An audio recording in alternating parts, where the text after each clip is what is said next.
Oke, welcome to Total Politik. Hari ini saya sudah kedatangan bintang tamu. Siapa namanya? Siapa namanya?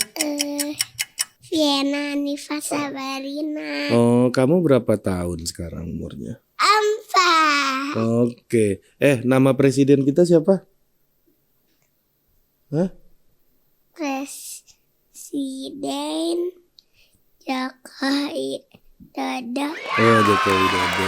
Ayah kerjaannya apa? Shoot, meeting sama syuting dulu. Terus nanti aku boleh ke mall sama ibu aja nggak? Boleh. Ya udah, ayah mau ngomong dulu. Boleh kan? Iya. Oke. Jadi bagaimana? Dekat Om Rian aja dulu ya. Ya udah sana. Nah, jadi mau bicara soal bagaimana sih caranya bekerja di dunia politik, dan itu yang menjadi banyak pertanyaan di media sosial gua, di nge-DM gua. Bagaimana sih orang bisa menjadi bagian dari pekerjaan-pekerjaan politik atau yang gua biasa menyebut sebagai pengrajin politik gitu.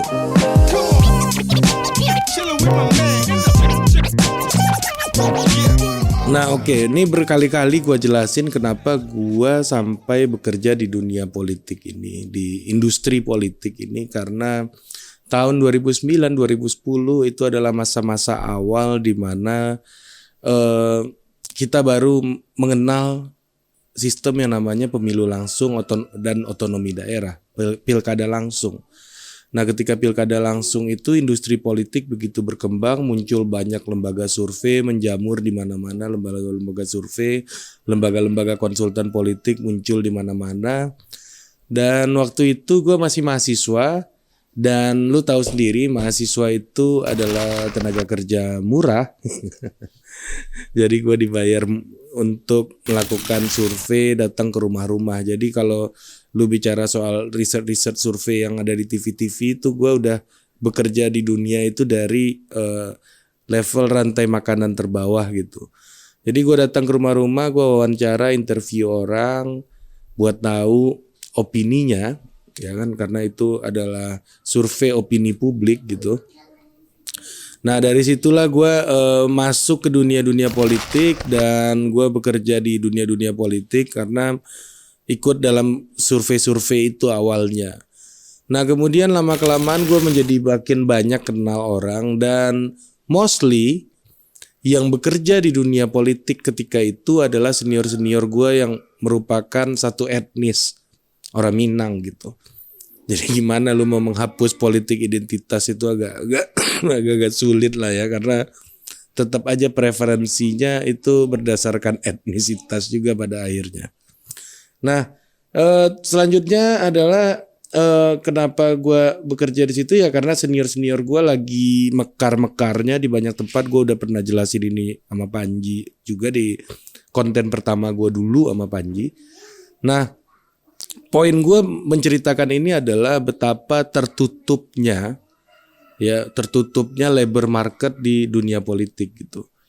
Jadi itu sangat berdasarkan dengan kedekatan, etnisitas gitu ya, dan perkawanan di berbagai macam tempat gitu. Kalau lu misalnya ikut organisasi A, nanti senior lu di organisasi A juga akan tarik lu. Nanti harus angkat-angkat koper gitu, walaupun kompetensi lu bukan di situ gitu. Nah jadi ada ritual-ritual informal yang menjadi keharusan gitu ya, yang harus diikuti apabila lu mau bekerja dan bertahan di dunia politik. Nah sebenarnya salah satu visi gua untuk membuat perusahaan di bidang politik itu untuk pelan-pelan mencoba memutus rantai keinformalan tadi, membuat ukuran-ukuran yang jelas untuk orang-orang yang bisa bekerja di dunia politik, yang termasuk paling enggak di perusahaan gua dulu. Jadi gua bikin standar-standar KPI ya, yang membuat kita lebih terukur dalam bekerja politik. Jadi itu salah satu misi gue lah, pekerja politik itu harus punya KPI-nya. Nah kalau lu bicara masalah jam kerja ya orang-orang di politik ya nggak ada jam kerjanya gitu ya. Orang kalau lu dengar cerita-cerita dari konsultan politik gitu, Itu udah jam 2 pagi ditelepon sama kliennya, dia bangun lagi dari tempat tidur, berangkat lagi keluar rumah gitu. Nah, jadi itu pemandangan-pemandangan yang sangat sangat biasa gitu, sangat wajar di dunia-dunia politik ya. Jadi orang overtime gitu. Jadi kalau udah ada undang-undang cipta kerja ya yang mengatakan lembur nggak dibayar, ya itu di dunia politik lebih-lebih. Nah, jadi proses rekrutmennya itu cenderung tertutup gitu. Nah, tapi itu bukan karena tanpa alasan sebenarnya. Gua pun di kantor ini udah mencoba untuk lebih terbuka, untuk gue coba open recruitment untuk pekerjaan-pekerjaan tertentu. Ya, tapi pada akhirnya tingkat keberhasilannya sangat rendah gitu. Ya, tingkat keberhasilannya sangat rendah. Gue nggak tahu apakah kita nggak punya indikator dalam mengukur expertise seseorang atau kompetensi dan kapabilitas seseorang di dunia politik gitu. Mungkin kalau ada ukuran-ukuran itu juga gue kalau dites kayaknya gue nggak lulus juga gitu. Nah, itulah yang menjadi persoalan kita sebenarnya, bahwa ada ketertutupan labor market di bidang politik, yang mana sebenarnya profesional-profesional itu bisa banyak masuk ke dalam industri ini. Nah, dan juga kalau lu lihat orang-orang yang mengisi jabatan-jabatan strategis di pemerintahan itu juga kebanyakan juga yang mempengaruhi adalah faktor-faktor informal juga. Ya, misalnya ada kesamaan alma mater universitas, ada kesamaan etnis gitu. Jadi memang di dunia politik pemerintahan kita belum bisa untuk seterbuka bagaimana korporasi bisnis pada umumnya itu bisa membangun usaha. Ya, walaupun gue juga tahu di dunia bisnis juga pasti ada faktor like and dislike, faktor identitas dalam menentukan pilihan tenaga kerja gitu ya. Tapi labor marketnya relatif lebih terbuka ketimbang politik karena orientasinya kan adalah untung gitu ya, karena orientasinya adalah profit. As long as orang ini bisa kasih lu profit, lu akan bisa merekrut dia gitu. Berbeda dengan di politik yang indikatornya lebih abstrak.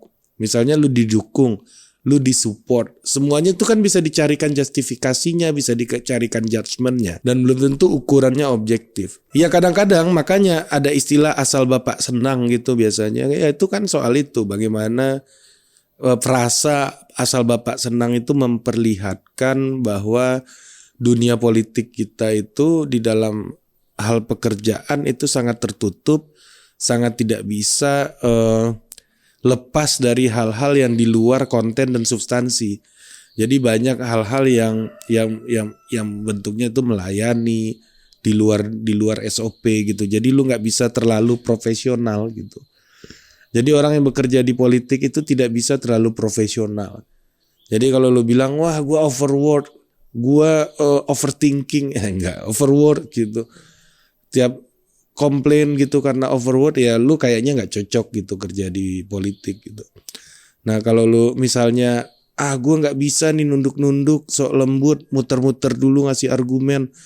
Kalau orangnya bodoh ya udah gue katain bodoh aja gitu.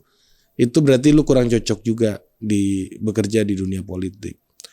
Nah, karena esensinya adalah bagi orang yang bekerja di dunia politik itu adalah menjadi bagian dari ring satu gitu. Jadi kalau lu nggak ring satu amat ya, atau nggak berupaya untuk berjuang mencapai ring satu, ya kayaknya lu nggak perlu deh. Lu kayaknya nggak perlu menghabiskan waktu lu juga untuk mengurusi politik. Misalnya lu dekat dengan ketua ranting gitu, ya kan, di partai politik tertentu, ya lu akan kalah dengan orang yang dekat dengan ketua umum.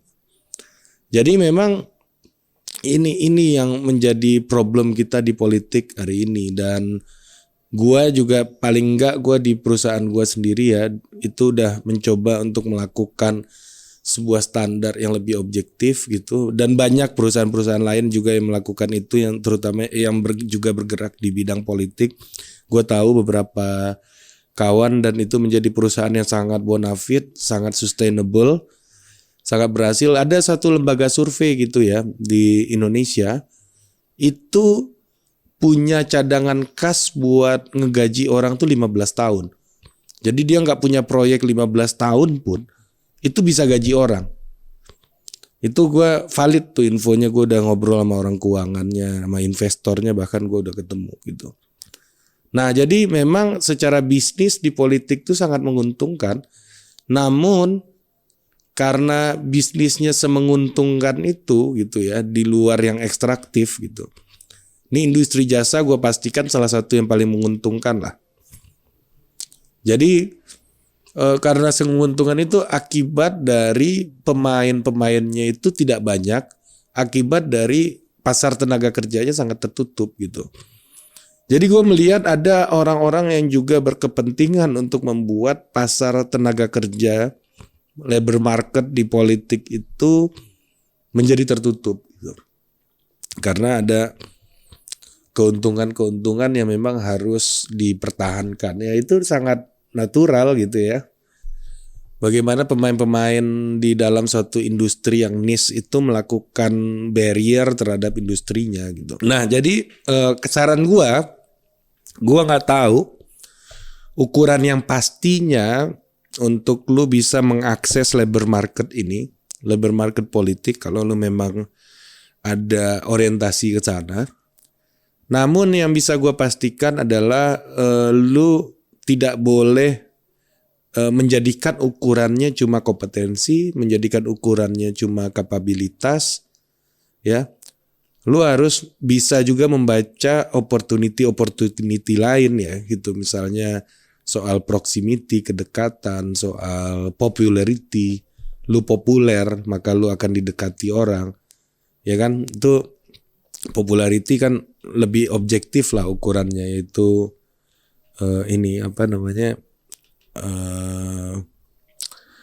subscribers, followers dan lain-lain gitu.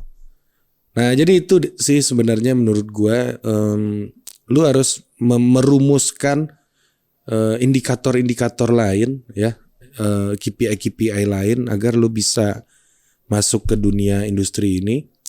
Kalau lu nggak punya kesamaan kampus, berarti lu tinggal cari kesamaan lainnya, kesamaan kampung gitu, atau kesamaan organisasi dan lain-lain.